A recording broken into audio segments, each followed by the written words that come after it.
podcast listeners, if you hear my voice right now, I need you to do something for me.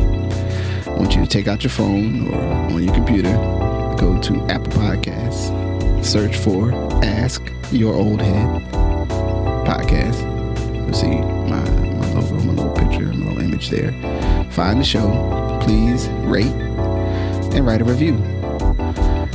It's a small thing, but it helps others find this work and find what I'm doing here. And it really, really matters, as small as that may seem. So if you can please do that before we get into the show, I would much appreciate it. Thank you for listening. Let's get into it. Peace. Peace. I'm Majestic. My brother, Justice Rajee. All right. So we enter the day in the joyous, here we go, powerful energy, of the orange and blue skies that are permeating across space and time, land and sea and air, letting the world know, that the New York Knicks are preparing to enter the NBA Finals for the fourth time in, the history, or fifth time, I think, right? It's fifth time, first time since 1999, on an 11-2 run in the playoffs, not just winning, but beating the hell out of, whoever, so just in case, because I know there's been some people already trying to put some salt in the game and the weaker, blah, blah, the competition, the East, not so competitive, blah, blah. Hey, listen, man, everybody out there is a professional athlete. What you want me to say? What you want me to do? I'm supposed to act like, oh, these are the other ones. So wait, why did the East even play? Like we shouldn't even did the playoffs. Is what it sound like folks are trying to say.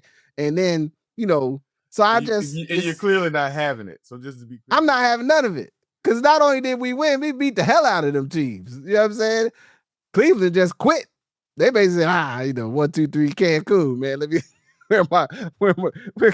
what kind of booth we got? What's our booth situation looking like? What's our table service situation looking like when we get out of this game on Thursday on my first flight? I know I got to do exit interviews, but after that, line me up. But I think it's I'm having fun and jest. And as I like to say, I convinced myself a few years ago to let myself love again and, invest in Knicks fandom. Because, you don't ever really totally stop being a fan. And I guess just say, just in case there's people that are very erudite and serious that are listening that are like, oh, these two public caring officials spend time talking about sports, sports capitalistic distraction from the people's, whatever. Listen, man, sports is important. People like sports. People play sports. Sports are a way to have regional and local pride. On a base level, I think everybody should engage in some kind of sport. Just on a personal level, you don't got to be good to play. Everybody should have a chance to play. You should learn how to, learning how to use your body is just as much as a learning thing as learning how to do algebra or write a good paragraph. Learning how to run with what you got. Everybody's knees and toes don't work the same, but whatever situations you got, learning how you can put that to work is important. Sports are cultural. People engage in them. They are a space also, we've talked about here, where is one of the few places that we are not restricted by the racist hierarchy that won't let you, start the job or play the thing. Is like, yeah, well, he clearly worked harder at it. He's better than you. So then you play, you run faster in the track race. You get to be the number one person on the team. Like, other people might get to compete, but you're the one that's going to be in the final heat and get the medals. Like everybody got to do their races and have their runs, but there's only a couple people over there on the top of the dais, and it's no disrespect. You run your race, I'm gonna run mine, and everybody gets where they're getting. But anyway, it means a lot. There's a lot of other funny points, but I want to give you a chance to share your early thoughts on the experience, because we will be playing the San Antonio Spurs, led by one Victor Wembanyama. As I said, Wemby, Wendell, we Knicks is 6. Also, he is going to murder us in the Olympics because he's a mean man. He's a mean, tall man.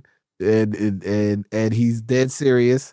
And I gotta say, them young fellas that he got with him, that Castle kid he got the monster in his eyes. I can see it from here, and they don't seem to have any. It was a champagne.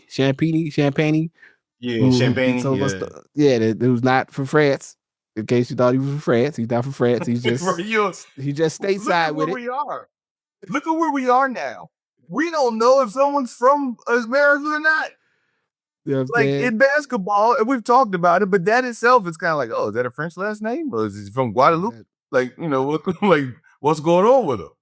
Right, he coming from the Martinique situation. What's Yeah. going on there? So say that what's some of your first thoughts on the Spurs Knicks 2.0? You know what I'm saying? Once to 99 and again 99.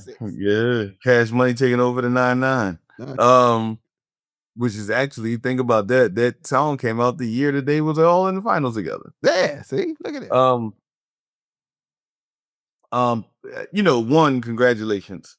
As a long fan, you always have to honor when people who are fans of things for a long time and are in ups or downs, see you next year, orange and blue sky. So I don't miss the thing. Interesting, the connection I see between kind of the Knicks winning with his very long suffering fan base and a rabid fan base. Then Arsenal winning the Champions League and the whole everything that's talked about with Arsenal in a very unique place that Arsenal plays in, Black and African soccer and football, right?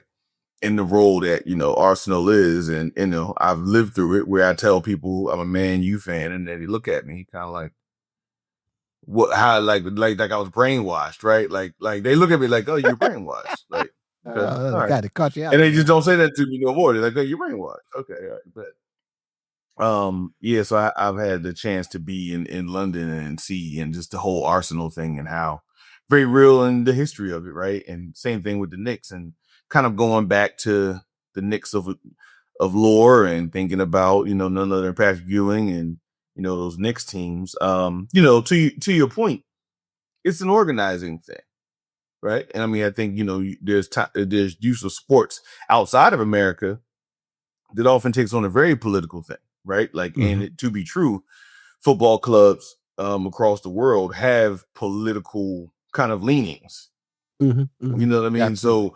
So it's only kind of in America where you might just say it's just sports. Because I would argue across the world, people would say a lot of these sports are not just sports, right? They actually have relationship to people, community, and organizing. And so, but yeah, I mean, first, congrats. I mean, what do I think about it? That, it's one of those things. I generally believe that the team with the best player on the floor wins.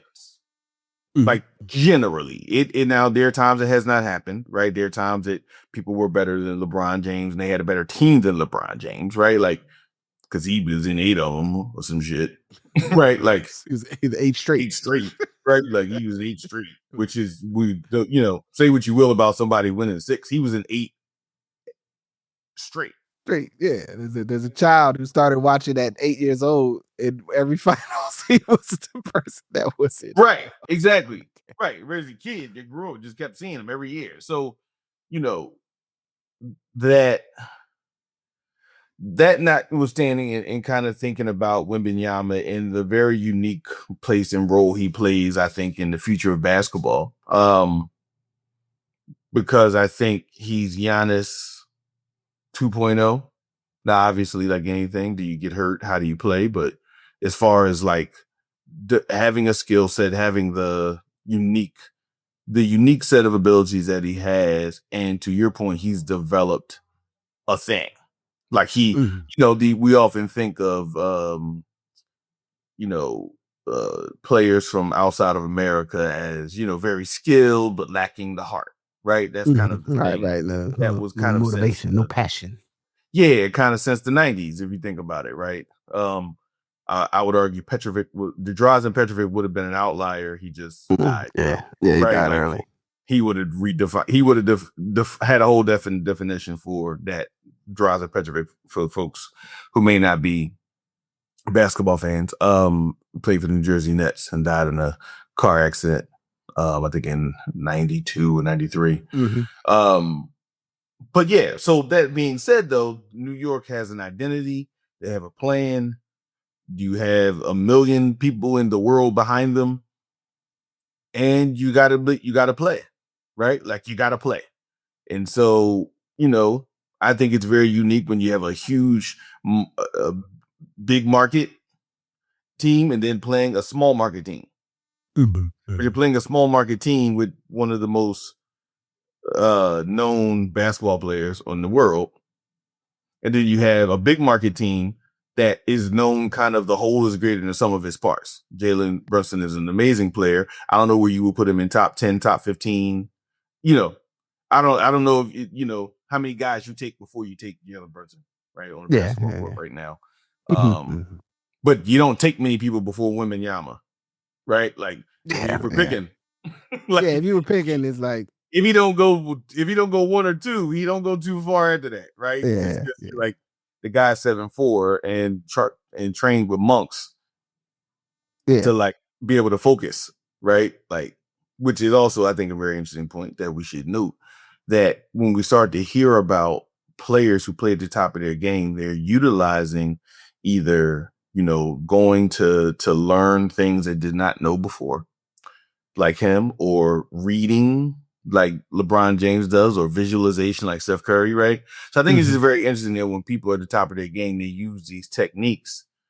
Sometimes, frankly, we're not teaching children, we're not teaching young people that, the difference in your next level of excellence is to access a different part beyond your athletics.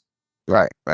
Yeah, you got to do something else. It's not just you being physically the best. Like there's a mental and emotional edge that you have to gain.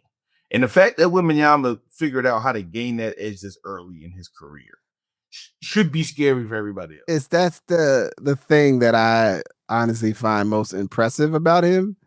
It does not appear that he has either been supported in terms of the people around him, his folks, his family, coaches, trainers, whoever, to be invested in almost like the spectacle of his achievement, or like, I'm big and tall and like I want to be here, and then that's like good enough. It's also like he seems to have a clear like, I want to win, and what do I need to do that? And it is the thing that I'll say. I'm not sports media because they tend to poo poo the the stuff you can't calibrate. I'm not constricted by that. I'm out here in the reality of the social, the social development, self actualization. It matters. If we talk about this in life, it matters the intentionality of the people you're around. Absolutely. And both teams, I will say, the Knicks, and I think it's scary for people to go with Brunson, that he's like leader guy. Brunson appears to be leader guy. He won the NCAA championship. I think, did they win twice? They won twice. I know they won one. Did they win two? I know they won once. I think they might have won when he left. Like they won when he left. Okay. Yeah. Like he clearly is like leader guy. And even to the degree that like, I think that the advanced stats say that like Cat is having one of the best playoffs like a player or is having the best playoffs. And the shift in the team has been less Brunson pound, take shot. It's been moving the ball around. Yeah. Cat initiate the offense, and he's not taking there's been no verbalizations or anything that's come out of the team where there seems to be like a lack of clarity of like what the vision is at the moment. It's not over sharing, but they all seem to be on the same page. Similarly for the Spurs, and what thing is impressive, especially with so many young players, is everybody from the vets down, like it's like he's our guy, right? He's, which may have been, I think, a criticism earlier there that they made like his rookie year. For sure, they had a couple people on the team who maybe didn't realize like, hey man, he may not be ready yet, but he's the future. Like you better get with the program. Right. You even have like they seem to say to him like, you are our way, and like he seems to reciprocate. I know that I'm responsible.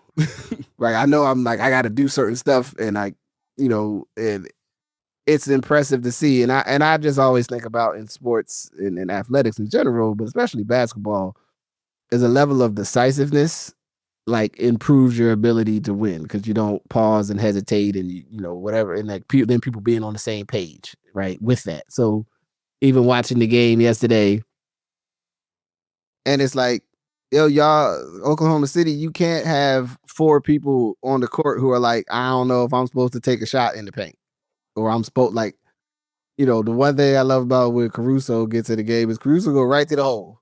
Like he goes right at like the things that he knows he's supposed to do, which are, you know, it's a weird phenomenon that we would think like players at that level, like everyone, like we know like pound for pound of any of us, even if, let's say we go back 20 years or so and we're in our late mid-20s, stand up, pick up basketball players, and we was at a court and we was hooping, the dudes would eat our lunch if they wanted to, like pound for pound. However, the indecisiveness sometimes, or the like, oh, I don't know if I got the green light, or I don't believe that I got the green light, or just seeing just big giant humans be scared to go anywhere near when Binyama is amazing.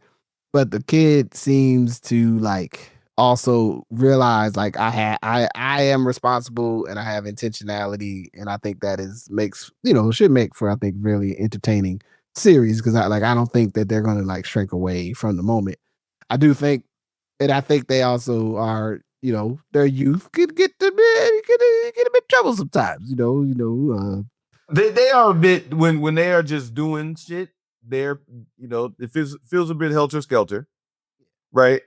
And I think that's the science of building a story with this, right? Like Yeah.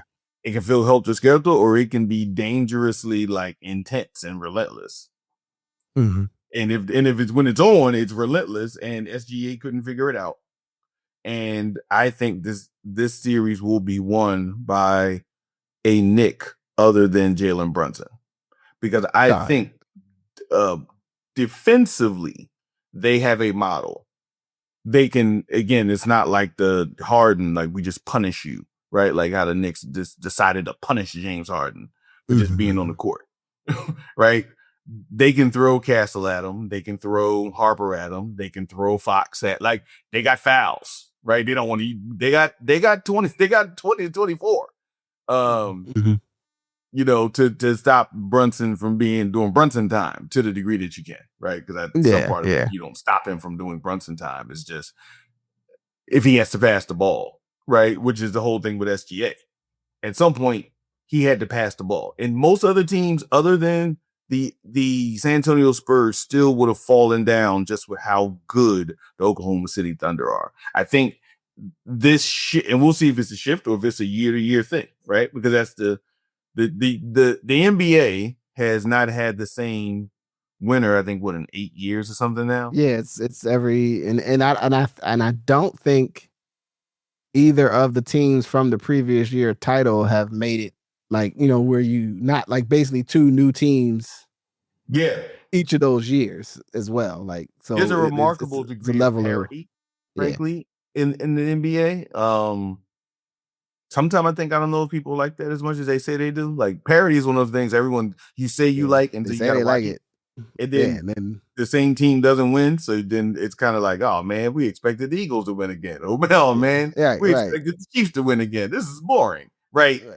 Like, and so I think the NBA is like there, like, oh man, we didn't expect this small market team to win this year. We expect another small market team to win so we can say it was a dynasty, right? And of course, New York wins that. Creates the arms race in the Atlantic Division with the Celtics looking 4 hours to the north, smarting, feeling like this was theirs by design. Right. Like, I mean, I'll be honest. Like, it was concerning that they still had a better or similar record, basically without Tatum, and it was like, ugh, that's not good. That's not, I would have said I thought the Knicks should have had a better regular season record. Like I think they should have had a. I mean, if I guess if they push all the way through and do close this out, which I believe they can do, Okay, they could do it.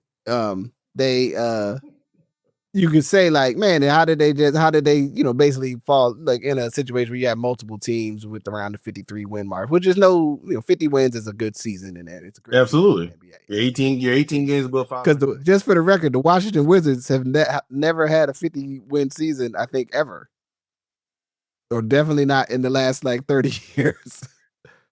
I don't even think they had 50 wins. I The don't think Chris they played that Webbers, many. the Webbers, Strickland, Juwan Howard I teams think in. 48, 49, maybe at the most. I think Okay. they've never had a 50 win season. At least not again. Maybe the West Unsold back in the 70s, but even then I think Right, it was right, under right, 50. right. But then Right. again, So, yeah. it's one of those things you'd be like, oh, everybody's and he's like, oh wow, maybe not. The I think it's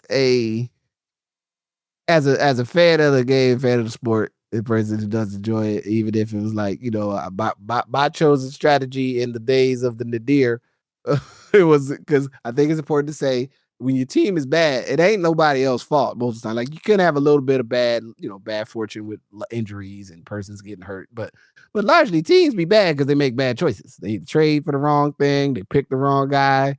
The conversation that's come up even with Mikal Bridges that the Knicks could have picked him at 9 with that year, and they picked Shane. Was it not what's his name? Knox. They picked somebody else who ain't playing and is not on the team, right? And eventually this player worked his way around. But then you got to think about Mikal Bridges was on the Sixers too. Like that gets left out. Mikal Bridges was on the Sixers. Sixers basically gave up on him. The Sixers seem to be giving up on all. They gave up the kid McCain. That's looked like a nice piece on OKC. They gave up on him. Decisions that teams make are their fault. Oh, and the they Knicks, matter. And the Knicks looked like they were perpetually going to make bad decisions, and then they yeah, did it. Right? yeah, Like I would say, they appeared that they would perpetually get the wrong mix of people, who then they yeah, would subsequently send off, yeah. and I then you would mean, get to repeat because of the pressure of being in this big market. yeah. And I was not sure about. I wasn't sure about. I was hope. I was like, oh, Brunson. I mean, he has shown like in that run in Dallas that he was a better player than just like a role player on a team that's good, right? However, I was not sure that if he's your franchise player and you're high, like you're kind of again leader guy, if your team's going to be good enough, and because and also the small guard thing. Woo, woo. However, again, I think and I still Cat makes me wild uncomfortable all the time. But it feels like they have found that he has embraced a way of playing that will be that it allows him to be impactful, but also maybe not do awkward post moves every once in a while. I'd be like, why'd you do your footwork that way? Oh, Like and the what are ball we doing? goes out, and then Like what are we doing? What are we doing, um, Cat? And then they look at the foul, and then he still will foul for no good reason at the terrible time. But he's made some effort to be better at that. But it does feel like they have, in terms of Knicks teams that I've watched. I mean, I don't know if anything could ever be as fun for me. I know some people visually did not enjoy the '90s Knicks, but you had a real cast of characters in the '90s. oh, that was a football team. That was a You know what I'm motley saying? crew. You That know, was I man. never felt we had the guard play that we really needed. Shouts out to John Starks. I love you, John, and your contribution to the game. But also, I always felt that the front court, back court was never quite in alignment the whole Well, way by the through. time y'all had him and Derek Davis and Charlie Ward again, it was not the Chief, but it was Pat's team. It was Patrick Ewing's team, and and then after that, I guess when y'all had the Allen Houston, the Latrell Sprewell, but that was like later. But like yeah, I think it was always kind of like a mismatch. But I will say to when I think of some of the Spurs guys, I think of these like just really cold blooded, like ready for the game guys, like the Knicks used to have, like the Starkses, and you know what I mean. Yeah, yeah. Um, you were going back like Vinny Johnson. You know what I'm Mhm. saying? Like Mm. microwave back in the day. Like I don't have no problem with just leaving it on the floor. So I mean, I think again, somebody not named, a number of players, Anunoby is going to be super important, right? Some variation of player not named Jalen Brunson, and some variation of Wembanyama. Now, Wembanyama doesn't show up; it doesn't matter. If Wembanyama shows up and drops 40 and hits threes from Steph Curry land, it's not too much you could do with some of that shit. Like he's like one of them guys. He's like a Steph Curry, kind of like a Giannis, and kind of like a vintage LeBron or KD, right? If it's going his way, it's going his way. It just gets difficult to say you're going to stop him. Now you can do your best, and if he can he do that 4 or 5 times in a series starts to be the question, right? Like you're going to get 1 or 2 superhuman games from him, right? But again, somebody not name him needs to also be supportive. Fox, Fox needs to. Yeah, they gotta hit shots. I mean, I guess cliche. Everybody hit shots. It's basketball, but like, yeah, they gotta shoot well. I think the key for the Knicks to end the tyranny of the small markets. That's right, I said it. He let be outside of I guess you could say Boston's not a small market in Golden State, but we had Denver, at least middle market. We had Oakland C. We had Milwaukee. Enough of this. Milwaukee, enough of this. All right. We need some big market we need some big market love up in here. All right. America, everybody, it feels like the world is on the Knicks side on this, though, which I think is a good thing. I feel like people are like a Knicks fan. If Knicks fans say shit like that feels like the world's on Knicks fans. It's called like the Knicks world is on our side, man. And y'all are really good at it. Y'all are tired of really this. good. And Knicks exception. Small towns feeling like they can tell everybody what to do. I do that's think good it's time. interesting, though. I mean, I think when you think about the broader kind of repercussions, normally in the final series is kind of like, oh, what does this mean for the league, right? Like you had that with OKC Indiana one, which was like pretty confusing. It was a pretty confusing like final. And then one injury, and next year you're not even having that conversation, and Indiana's going to reboot. So I do think OKC, Sam Presti is by far the best GM in the league, by lengths. So to GA's point, like he was like, Sam Presti is the best in the league, and I think I'm just gonna let him do his job. Because he doesn't want to lose. He doesn't like this. Yeah, I can tell you this, Chet. You might want to pack your bags, brother.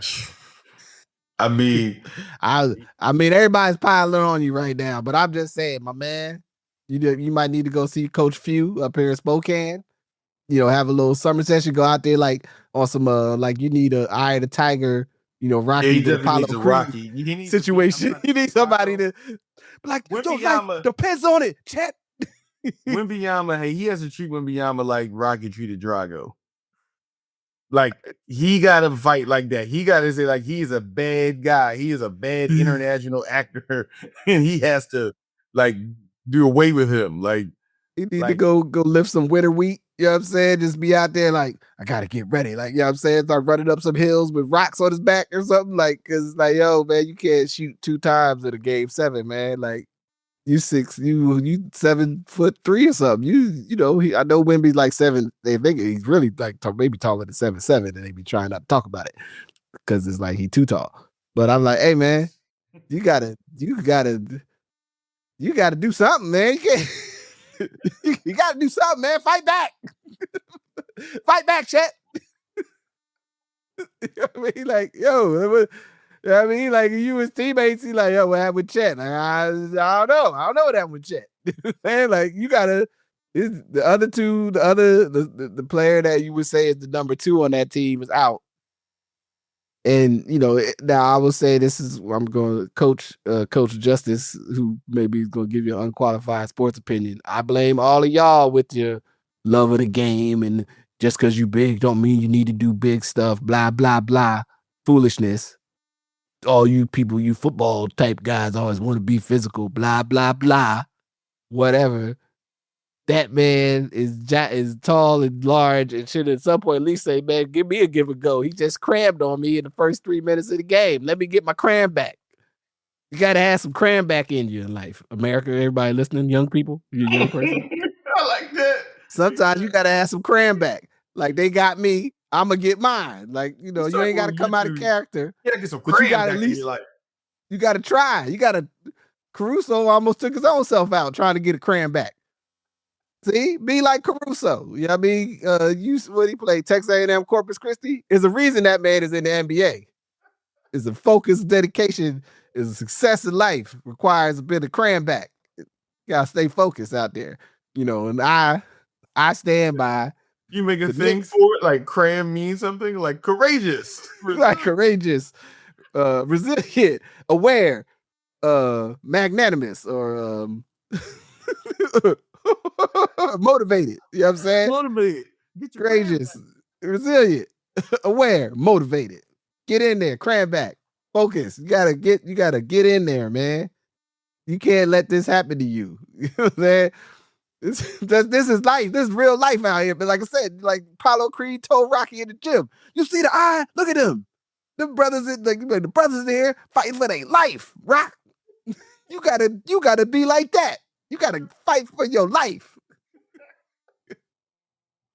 This is why sports matters. Well, listeners, you can see you learned something today. Justice, as a motivational speaker, has come up with a new motivational process, how to get your cram back. Get your cram back, man. When you see it online or you get invited to a session. Cram back. We're gonna do the I'm about to start making videos. Cram back. You know what I'm saying? Get in there, man. Somebody beats you in an election, you know. I don't really know what you're gonna do with that one, but you know what I'm saying? You gotta come up with something. Don't be out here. Get your cram back, man. Look at his eyes. You're fighting for their lives, Rocky. You know what I'm saying? You don't get the promotion you thought you were supposed to get. You know what I'm saying? You know, man. Figure out what went wrong with that. But maybe not a cram back situation. But cram back. But if somebody say something, try to call you out in a meeting, and you know they stuff ain't cool, cram back. As per my email, you know what I'm saying? As the report says, courageous, resilient, aware, motivated. Get in there, man. Get in there. But that gotta be the side. Get in there. Get in there. Get in there. Get in there, man. Take the fight to them. You know what I'm saying? Don't let the fight come to you. Get in there. Made my night. Oh shit. So I am gonna try to do a little. I've prepared the family. I said if the Knicks win the championship, I might have to fly. I might have to fly out to be in the mix. I might have to do it. See how many chances I'm gonna get to go to a Knicks parade. Yeah, actually, it's only been 2 championships in 50 to 100 years of the NBA or whatever. Yeah, I'm about to see the numbers say that. Yeah, you got to do it now. And with them dudes on the Spurs, we all might. This might be the last chance for any of us. All right, I'm just putting this out there, America. You need to get behind the Knicks here. This might be because I sincerely believe that boy Castle. I think he may be like one of the people that are like, oh, he's just like a defensive, blah, blah, blah. And then like 3 years, we're like, they're both terrorists. They're both absolutely maniacal, and we can't stop them. We can't stop the giant one in the middle, and we can't stop this dude on the outside. And we all, there actually is a dynasty. Like of any of the teams that are out there. To me, OK and the Spurs are going to be the whatever team LeBron is on, and LeBron's year 47, right? Whatever, you know what I'm saying? Like, but they're going to be this really good teams for the foreseeable future. So yeah, if you're a believer in equity and fair, and it being distributed, fair distribution, you need to support the Knicks. Come together, y'all. We got to stand strong. Support the Knicks America, now, man. It's for America, Jack. America, Jack, and the words of John Amos. Was it the bicentennial? How we say it? 250. I don't know how to say it. There's a word for it. 250. The Constitution needs you to get the Knicks over the line here, America. and get your cram back, man. Get your cram back. Resilient, aware. You know what I'm saying? Motivated. Ooh, such Oh, boy. such has been manifested. So there we go. I mean, like I said, I am gonna look around and see if there's a how you say a gathering of the faithful somewhere here locally to watch some of the games. That might be at least I know at least a couple people that might be sometimes Knicks fans, but I've never really activated because going out to bars gets expensive. I Oh got yeah. if I can get it on TV here, it's like I'd like to go to eat, but I mean, the dinner. I mean, it's really saying you're going to do dinner and not say you're going to eat your food and whatever comes with that, but then you're going to buy somebody else something. yeah. And, So I don't over know. four, So, it gets, especially when it loses and extra drinks. Nah, man. yeah, so it's, we'll see how the series goes. But like I said, if there may be Knicks fans, we everywhere. You know what I'm saying, and as it's been stated in our prior conversation, we've been showing out a little bit. The last couple weeks, I toned it down, and somewhere I went this week because somebody asked me, he's like, "You're a Knicks fan?" I was like, "Yeah, I was trying to keep it mellow because I'm saving it for next week when this final start." Because I'm gonna be a whole fool. I'm out here like, yeah, I told you we gonna take them down. or Orange and blue or sky. I'm be like, oh damn, you're in trouble. You're in trouble, boss. Help! Help! It's a giant Frenchman. He's everywhere. Help! Support us. Okay, all right. Enough of my Knicks and sports foolishness, as it were. In other news of things that have happened, the Roots picnic, the concert that I'm gonna go to one of these days. One of these years, I'm gonna get my life organized, and I'm gonna go. I'm gonna get the nice tickets. I'm gonna get the VIP with the triple P, and I'm gonna not drive, so I can just get dropped off somewhere by a vehicle of some sort. And I'm gonna have drinks and hang out the whole day and snacks and stuff. I'm sure you can get a nice one. You can go eat and you can go sit Oh down yeah, they somewhere and got the take a break. food. Yeah, we get the nice Yeah, one. I'm gonna Yeah, get like the nice ticket. You know what I'm the saying? And, gold VIP. And I think yeah, some of them. Yeah, you which got I you looked got at it. one year. I was like, oh, remember that year? We was like, yeah, we should go. And I was like, ooh, Lord, I don't know if I'm ready to spend. I don't know if I'm ready to spend that right now.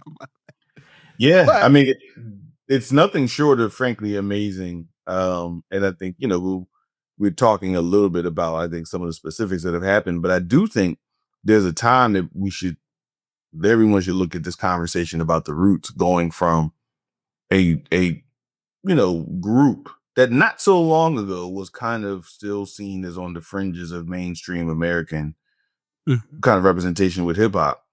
And in the last like 10 to 15 years have totally flipped that, right?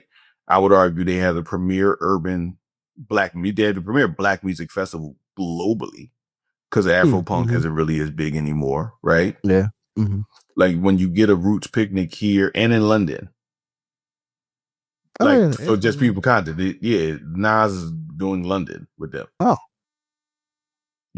so like there as a brand and as multiple people because there's multiple people and obviously in their operation, but the the curation that they do, like the new Earth, Wind and Fire movie coming out that Questlove is producing, mm-hmm. Black Thought doing a book, the various books that Questlove has done, like just what they've been able to create, and as a boon for the city of Philadelphia, right? It is now a destination for people across the world, but in the context of us talking as black men, it has now become a destination for black people. Mm-hmm. It has become a variation of the Essence Fest, right? Like people will be like, "Yo, I gotta go to Essence Fest." There are people like, "Hey, I gotta go to the Roots picnic." They've had every big artist you can think of do it, and 20 years ago, it started on a pier at Penn's Landing. For those who know Philadelphia, like it started on a concrete pier. And now they take over Fairmount Park, essentially.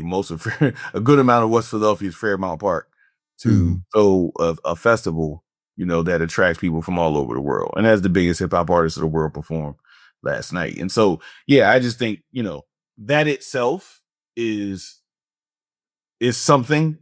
I think about the times where, and I know you remember this, when like there was an event for black people happening everywhere on the Eastern Seaboard you could think about, or at least Yep. from New York to like North Mm-hmm. Carolina, right? There was Mm-hmm. like, oh, okay, New York's got Harlem Week or the African Street Festival. Newark's got a festival. Philadelphia's got a festival. Baltimore's got a festival. The Penn Relays, right? Like just the Greek as it existed. Georgia Avenue Day in DC, AFRAM, which is still going strong in Baltimore. Like you just had these things that were like, oh yeah, you got to be in this city this weekend. Mm-hmm. And I think with a lot of things being very based in location, as we talked about in our communities, as like, the idea of community has become much more kind of virtual. There is something to be said when like everybody has to be in a city because something is happening. So, salute to them for that.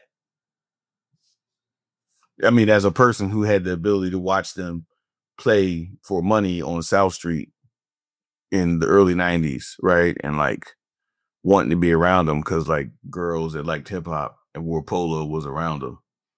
You know what I mean?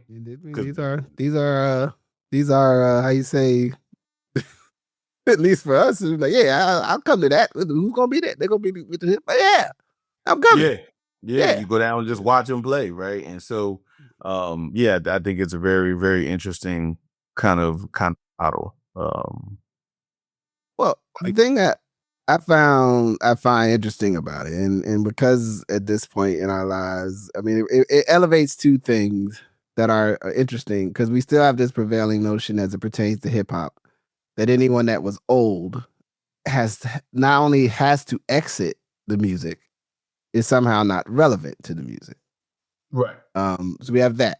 We also have the legacy of even the time when we were young, and that the supposed division of conscious hip hop and the gangster hip hop or the rap, because he's hip hop, that person's rap, which we still some people still trade. Oh, I think it's undercutting. What I'm going to talk about in a minute is actually back to that, just by age, by different place. And the fact that I think is a bit of feature of the Roots Picnic, like when they do the live mixtape piece, the other thing piece, is they invite artists at the time. If it was 1997 and they said they was going to be together, you would go. Somebody at that time would have said, "Why is Jadakiss doing something with the Roots?" When they had Jadakiss and Fabulous a couple years ago, right? Where for the Roots, I totally understand why the Roots and Black Thought are doing something with Jadakiss and Fabulous. But for people people who consider themselves fans who would put them in separate groups, or think that they wouldn't that as people who like to rap, that they wouldn't want to rap and do music together. The elephant in the room in this context would be Jay-Z performing, and from the looks of it, there was some level of state prop folks, other folks coming, being on the stage, and even the legacy of he started his show speaking to that. When he did the Unplugged live back in 2001, that he recorded that with the Roots, like that was the band for that music. Again, but the notion that most folks would operate is that, again, these people not only move in different worlds, would not be associated with each other, in some weird malaise, not malaise, what is it, sort of distribution of the how the world works, right? And I think it's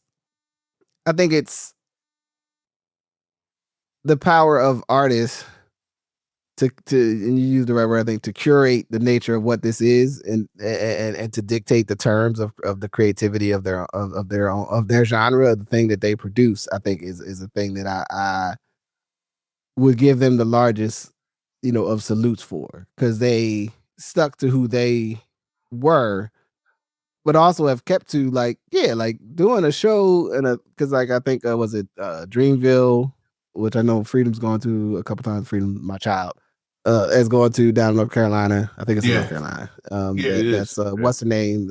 J. Cole. J. Cole's people puts together. There's some other ones that my kids have mentioned to me that some other artists do that are sometimes like a regional kind of thing that maybe they may not bubble up to us, but I think that is an important historical part of Black music, coming on the beginning of Black Music Month, of making our own spaces, but the gravity and the importance of somebody that has the creative and kind of weight to make those events happen, right? It is important, and it's something that I think that should be acknowledged, and that there is mutual respect between some of these artists in ways that, again, we are encouraged with, especially with hip hop, to presume there's division and these artists would never go on stage with them because they're commercial and this person is this and this person is that. And it's like, that might be a conversation we're having. I don't know if the artists are having that conversation. And I definitely don't think it's good for creativity and for the artists to be in this, as I would look at it as like, alternate economy. There's this idea, like the structure of where they create that is dictated, by who happens to buy their music. That may not, be this. And I say that from a like, you could have been you created something that was true to how you saw the world, and then it happened to resonate with people outside of maybe the people you intended it for. And I'll leave it just as before you add on. Like, I think I shared it with you that Dell State ad from '96, and it was like Tribe at Dell State's homecoming. Mm-hmm. Jay-Z was and also like the headliner. Right, he was under backyard. Tribe. It was Tribe and backyard Tribe from DC. That's right. Right, which I think some people from a different lens would be like, Tribe. They're like backpack conscious woo rap. It depending on how your orientation, your engagement with them. I'm like, no, at that time, Tribe was the draw. Tribe was at the top. The Tribe was we definitely coming to that. And then it's like, oh yeah, Jay-Z from what's his name? He just put that record out. Jay-Z in my lifetime, right? Or Jay-Z, right. Yeah, but you might remember like from Hawaii Sophie. Like you be like, oh, Jay-Z, Hawaii Sophie, that guy. Ah, look at him. All right. So what's up though? You had something you wanted to yeah, I mean, I think two things. One, I mean, to your point about a Black music festival. Now it's not exclusively Black people, but it's mostly Black people. Right? Like, and I think there's no accident there. Obviously, if you have an artist of any type that's good, they're going to be on a festival. They made sense for the festival. Mm-hmm. But I think the festival is fundamentally, it's an ode to Philadelphia every time, an ode to the music. To your point about everybody came out with Jay-Z, it was all Philadelphia group of people. Nobody except Memphis Bleek was not from Philadelphia. Right? Prop, Jasmine, Sullivan, Bilal, right? Meek Mill.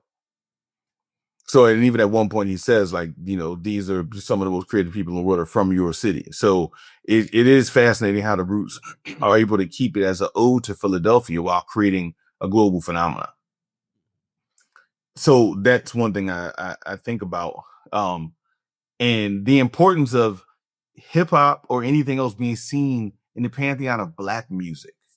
Because I think what happened to all of us was it was hip hop, and then it was what kind of hip hop, right? And people will say, remember when we got to Pittsburgh, people say, what kind of hip hop y'all listen to? East Coast, West Coast, right? Like, yeah.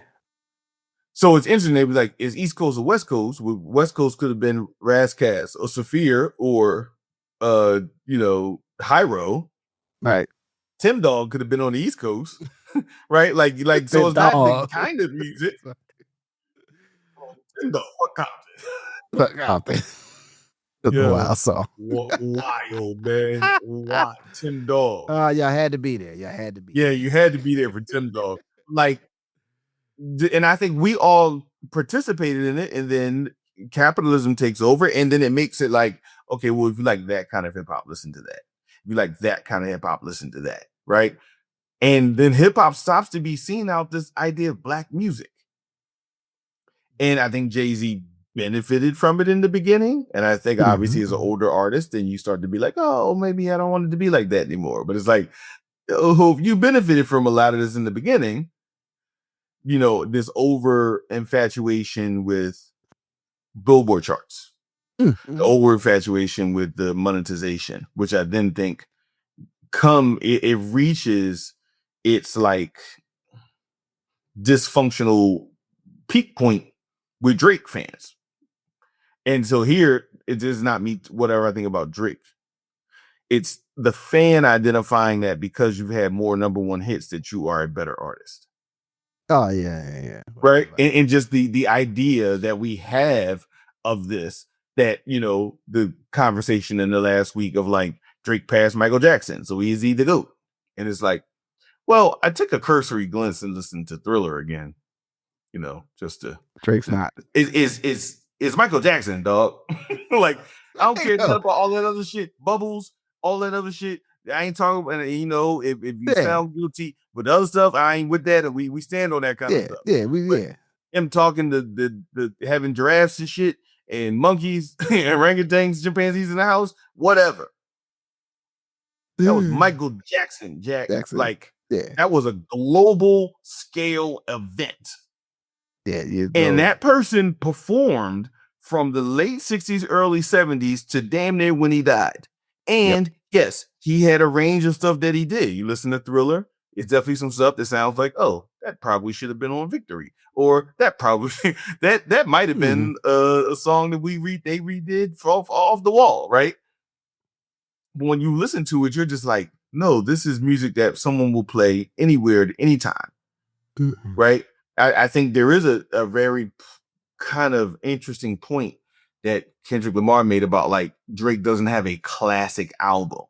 And while I think most people would say Drake is a very influential artist and one of the biggest artists of our time, I don't think you point to an album of Drake's at all and say it is a masterful work, because that's just not how people frankly are creating music today. And so it's interesting to see the responses to Jay-Z coming, Jay-Z showing up and throwing his shots at a variety of people, while doing a 2-hour show by himself at 56 years old. And I think we should be real about that. Like, dog essentially performed by himself. Memphis Bleak was only on stage for them songs with the prop. Like, he ain't had no backup. It wasn't no reference track. It was just him. Yeah. For an hour and a half long. In, playing what would be like a stadium level event, right? So I just think that's fascinating. But then with all the shots and people saying, well, what Jay-Z's lyrics are mid because Drake is this. And now we've reached this like weird end of this idea of, are we judging an artist by their ability to create captivating music and timeless music, which Jay-Z performed songs from 30 years ago on the stage. Right. That everybody knows. Yeah. And we sing along. People singing along. That then will become part of the kind of thinking yesterday. But then this framework of Drake versus Jay-Z in the context of their whatever issues with each other, but around this broader thing of who sold more records. And I think it in some ways speaks to the challenge of, how do you talk about Black music?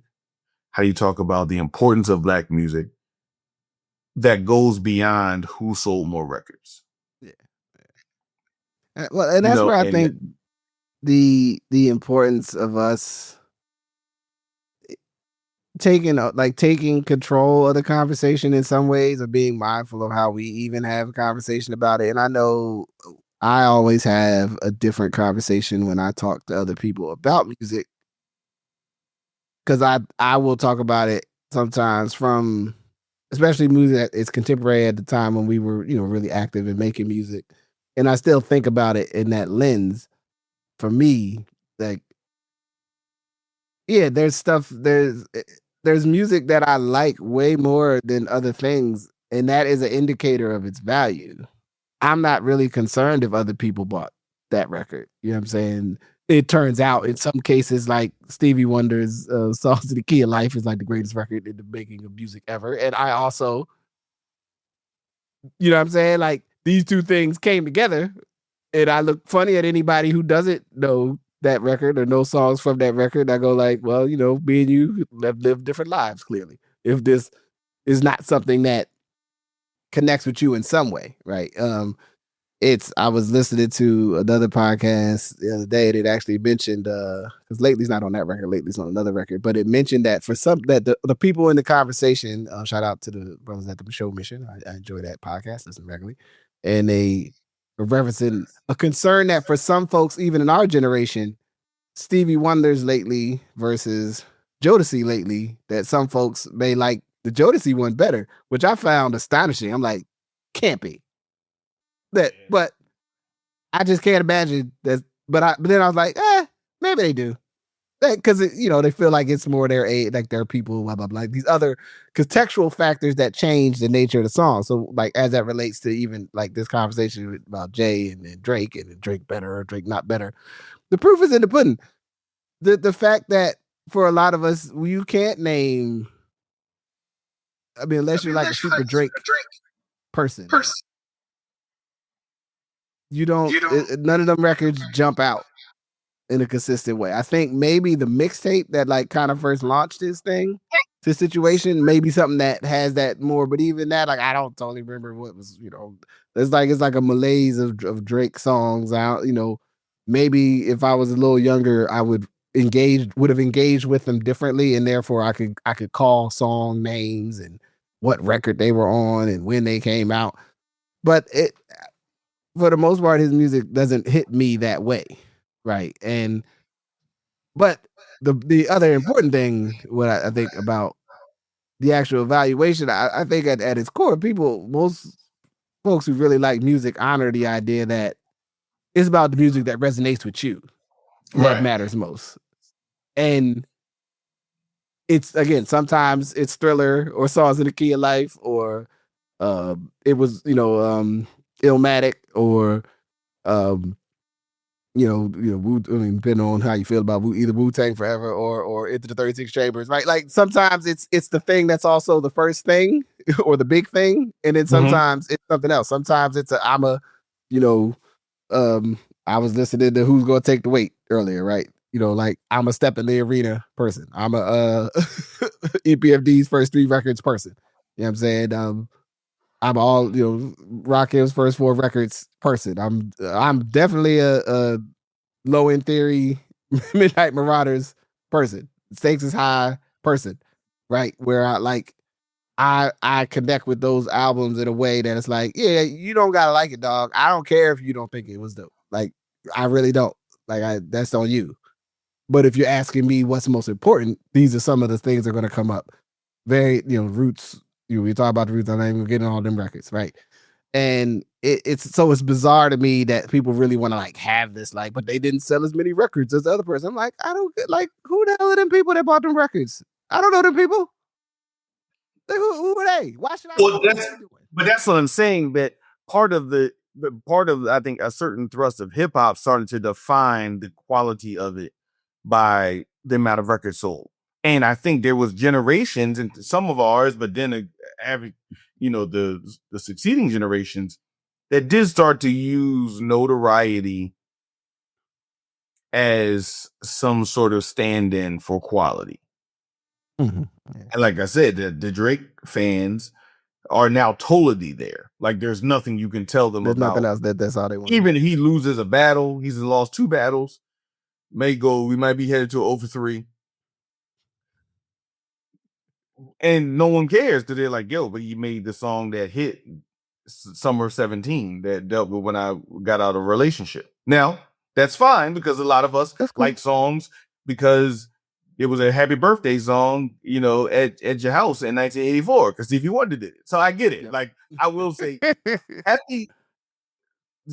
Happy Birthday by Stevie Wonder is not a song that when I think about the range of songs, the actual song is pretty low for where I would like listen to it. Yeah.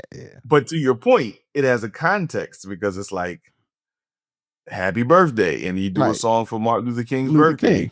Him and Gil Scott is fighting the good fight. And so many others fighting the good fight for recognition of Martin Luther King's birthday. So yes, that song, we make kids sing it and we make kids dance to it and clap to it. And I'm sure any child that's younger than like 20 miles, like, why do we keep having to sing this shit? Sing it! Yeah, we because And I always got to cut people off and like, look, you do 2 joints, then you wrap it up. You just stop. You don't Well, keep yeah, going. that's like W voice and sing. It's kind of like teach you to sing or a song. Oh, we gotta go down it. We gotta go stony the road. We tried, baby. We like the elder that wouldn't let us continue the what's the name down pit. She was like, we singing all the verses. I don't give a damn if you young people ain't never heard them. We singing all the motherfuckers tonight because I've been in this since the soil, and you gonna deal with this black revolutionary, self determination. So we singing "Stony the Road." No, but I think that his and obviously his performance, which one I think will actually stand as an important performance in kind of like hip hop musical stuff. Because again, I think there's an album coming, right? There's something coming. Obviously, something coming. And so the framing for this something coming in, the one artist to perform by themselves for that long, to do it that well, does mean something. It means something musically. It means something important. And I don't even use this term, but it means something for people who have an interest in Black music. And one of the things I'm working through is the relationship of Black people to Black music. And there's 2 parts. It's Black music because a Black person made it. And then there are situations that are clearly Black music that a Black person didn't make. Like Blue Eyed Soul. Those were clearly Black songs. That's Black music. The Black person did not make that song. Yeah. Then there's the reality that there are Black people who are not trying to make Black music. Yeah. Yep. Right? Whether that's purposeful in the sense of for marketing or purposeful in the sense of their take on the universal nature of music. And so the old Jay-Z Drake thing, I think is more to be revealed around it, but I think it's a very interesting thing around the role of music and how people have gotten into like, well, if you don't like this Jay-Z thing, you just don't like hip hop, right? Because that's real hip hop. And so it's very interesting to watch people say something is real hip hop, that generally speaking, if I put on music, they would be like, I don't know if I like that. But what Jay-Z just did with a DJ, that is hip hop. Yeah. Yeah, like the shit that came on The Living Color at the end. And it's like, oh man, okay, cool. Because again, that's your framework. Yeah. And you're judging it because now it sounds like rappers slur and don't say whatever we call don't say things, right? It's also important to remember, as much as I don't like a lot of new music, K Solo had a song where he just spelled out everything around him. It's called Spellbound. This really happened for y'all young people that don't, or Yeah, whoever, because you don't got to be young to maybe not have listened to K Solo's whole record. He did have a whole record to spell something. He had K-A-S-L-O, what's L-O? I can't even do that shit. He was a spelling fool, boy. And he also had another hit that people would not know. Your mom's in my business. She's in my business. I'm trying to end shit. I'm in my business. Say your mom's out of business.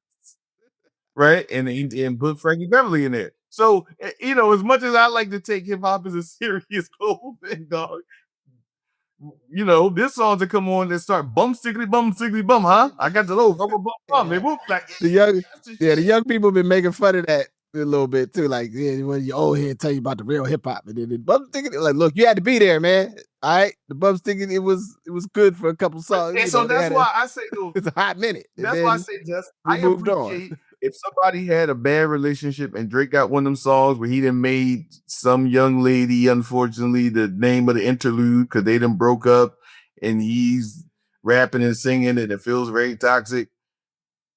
And maybe somebody was feeling toxic at that time, so that song mattered to them, and he's their person. So I get it. I just do think, I think someone like Drake, it will be important for him to think about how does he connect. And I will say about Drake and global music, though, take a step back. I do think I give Drake a lot of credit for engaging like the British, like the English rappers, to some degree the Canadian rappers, and just that broader thing of kind of like global hip hop that I think Americans, we still have a challenge tapping into.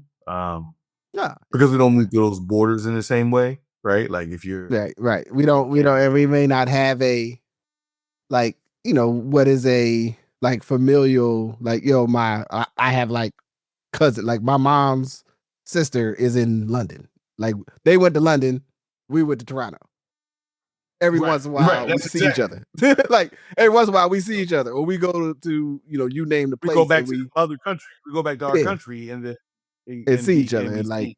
Yeah. yeah, we're Right. interconnected. So I We're not separate in a way that we might be like, I don't know what they doing over there. I ain't got no cousins in, you name, in Manchester or right. somewhere. Right. No, so I think I give him that credit, but I do think it would be great to see him engage also from a broader sense of the global role of black music, because he actually does have elements of it that lends it more to him doing it than maybe some other artists. So I think it's important and great that the Roots Picnic is happening, like you said, for whether it's Dreamville or a host of other festivals that happen in cities, where black artists still get to perform, as well as the summer circuit of different of Juneteenth's coming up. So I'm sure it'll be another spicy episode. We said we tend to do spicy Juneteenth episodes, but like, one thing I can say for sure is like, go to the Juneteenth event when, this B or C level artist is in your town, because again, that stuff is how black music, like I remember being forced to go hear the Ohio Players at the Dell in North Philly. And I just remember the hell that it was. And because I had to go listen to the Ohio Players because Chubb Rock was going to perform at the end of the night. He was going to do So, Feeling Right. just to give you a little slice of my life, shout out to my mom's. So I was talking to her, and something significant happened. But my mom goes, "Yeah, Jay-Z was over there at the picnic or something over the weekend. They had a picnic, they had some kind of cookout or something." I'm like, "Joy, it's a concert." So what I'm saying, like, cultural relevance, like, it means something. She's like, "I do like that Jasmine Sullivan. I like her." You know what I'm saying? So, unsolicited opinions, but also in this dialogue, I go, well, I thought, well, they've had it out West Philly. There was some. She's like, I know it was raining, but seemed like they had a good time. I was like, and there was some complaints last year because it was a little bit closer to 52nd Street, like, in a way that Parkside and 52nd Street is still Parkside, 52nd Street. Oh, absolutely. Absolutely. And that's not with any disrespect or lack of love. Just in case anybody from over that way, that's just, No, them niggas, it is what it is. they know what's going on down the way. The thing is, and this is real, you have an urban festival that comes to a town, and people are like, yeah, I want to feel the soul. Yeah, but actually, most of the festivals aren't in the soul, Yeah. right? Well, and what I was saying to her was I was like, I know this year was at the Platte. So what did she said to me? It's like she's like, we took y'all to concerts outside. We didn't pay for the tickets. She's like, so we was over a Doom Day. We didn't go inside the stadium, but we went next to where you can hear the music. You know what I'm saying? All the time. You went over to Super Sunday, I think it was in Trent. Sunday New School Monday. Yeah, I mean, you went and you could hear the band. You know what I mean? We used to have, shout out to Brodeo Park, Willowboro. We still had it. I think Jazz Festival's back. I think they still having it. Actually, I told you they had the other joint, Mill Creek Park. It was, if I can engineer a way to be out there, it was super black. You would love it. Right up your alley. I'm gonna keep it real with you. It's right up your, like, I don't want to get it ruined. I don't want the wrong people to start showing up. But it was, it was a wang dang doodle. I had a great time hanging out with the folks right there in my community. Like, these are things that people do, and I think it's important to remember in this. That music is about, like, the artist and the connection with the people and the entertainment factor. You know what I'm saying? I'm still trying to figure out. I'm actually trying to think if the Hampton Jazz Festival is cracking next year, I can take my mom down, like, take to the Hampton Jazz. I never got a chance as an adult. Like, mom, take you to the Jazz Festival. You gonna get the chairs out. It's You big. listen to the jazz and see who's playing. You know what I'm saying? We're gonna hang out and then we're gonna get out of here. But these are, get something to eat. That's right. like, part of the culture of many of our communities that, I don't want to say it's been lost, but in some ways we've got a little bit detached from, in a way that when we were young, I feel like it was still the dual importance, especially in this era of safe spaces and where can we be together and all that stuff. It's like, yo, the music festivals is, there's a couple here. They got now up SCI and the other John do that still have some of that energy. And, like, go to the jazz festival. Go to the local event, and also shout out to the Roots and everybody. And most of the jazz festivals, for people listening, the reality of most of the jazz festivals in this day and time, I mean, even up to Blue Note and Newport Jazz Festival in Rhode Island, they're a mix of musical Yeah, it's forms, mixing music. It's right? And so yeah. it's hip hop, it's R&B, it's gospel, right? Which again, going back to this idea of the kind of world form or just the varieties of the American forms of Black music that become important. And then when you root it in place, like the Roots have done, and you connect it to something, whether it's Jay-Z coming and bringing the whole complicated politics of Rockefeller and state property together for a night, or at least 5/7 of them. In whatever reason that was for, I think that's not even important, because this is what gets into why Jay-Z do it. It doesn't matter. Those guys can go tour off the fact they just did this. Yep. Right. For the next year. Yep. Because millions of people saw them perform these songs just now with Jay-Z. They can go perform. Right. Mm-hmm. And they could perform in their city and be recognized for who they were, as far as the context of the role of Philadelphia in influencing Jay-Z's music, which is also not debatable. Right. Yep. And the kind of secondary nature of Philadelphia as a home for Jay-Z. So, just to note it in the bigger piece of everything. And as we tomorrow move into Black Music Month, right? Mm-hmm. Which I'm sure will be full of very interesting conversations between me and Just on what album was better, who did what, when, how, and how good was it? Like The Secret Life of Plants. You got to be committed. You want to do The Secret Life. You can't mess with The Secret Life. You can't just be dabbling in The Secret Life. You got to really. Secret Life of Plants is not a cheap date. Yeah. It's not a lark. You'll just go, I'm gonna just put on Secret Life of Plants, see what happens. Nah, fam, you might need it requires some dedication. A little bit. Yeah. You might want to do a little prep work. Yeah. You know what I mean? Make sure ain't nobody coming over unannounced. Stevie was on one. Shout out. But yeah, that's just wanted to add that in. Word up. All right. Well, with that, I think we good. Anything for the good of the order? I think the order is good. Shout out. Listen, this series is going to be something. And I think the whole thing, whatever comes out of what Jay-Z did, I think it's a prep for him to cut all of his hair off for the show in New York. Yeah, I've been saving for a future discussions where maybe with both of us, I can swing my hair around. I'm always mesmerized with people that got the big thick lock thing happening that it's not there. I'm like, wait, how does this work? I don't know. Because I'm one way, you in or you out.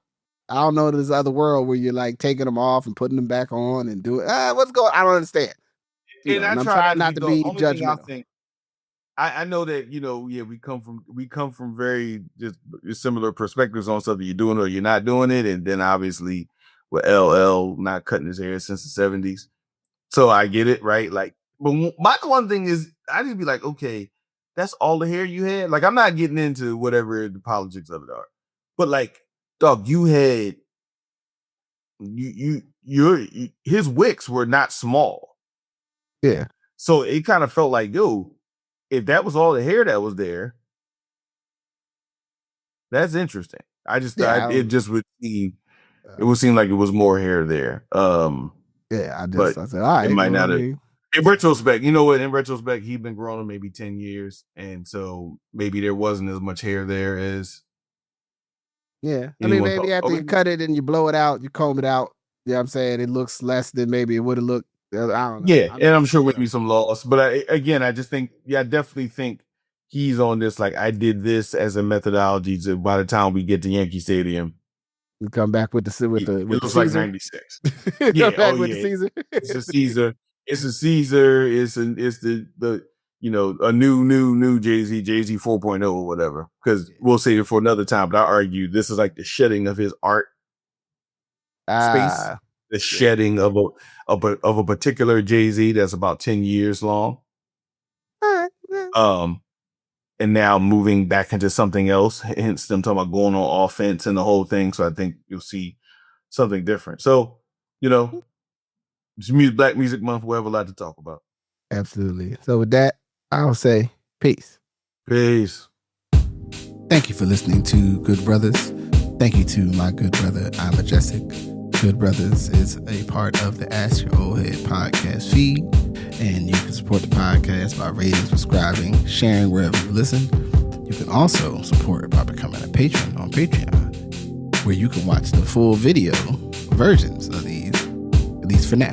Maybe they'll show up somewhere else sometime in the future. But if you want to support, search Justice Rajee on Patreon and become a subscriber. Other than that, you can always subscribe and share wherever you listen. You can subscribe to the Ask Your Oldhead YouTube page, where you can also, not the video version with the video, but the video version with the talking. Either way, man, take the best part for yourself. Go Knicks. Thank you for listening. Peace.